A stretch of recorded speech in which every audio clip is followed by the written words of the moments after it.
welcome the candidates for the 71st Candlelight Cutting and Pinning Ceremony for the Valenzuela City Campus. To start with, we have the female candidates. I am the male candidates from the Valenzuela City Campus.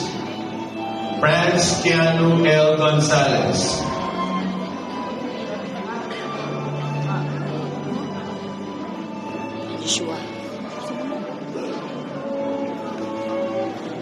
Joshua Allen Tan.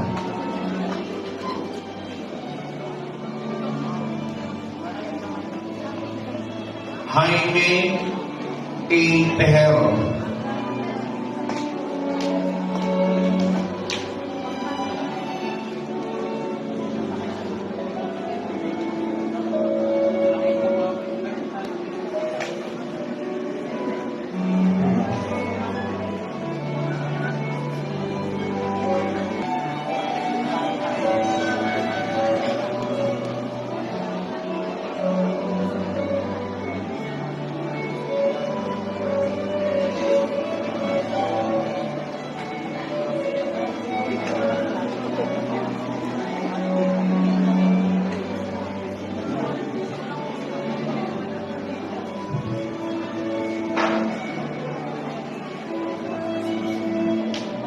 Once again, we will request our students and guests to please sit down.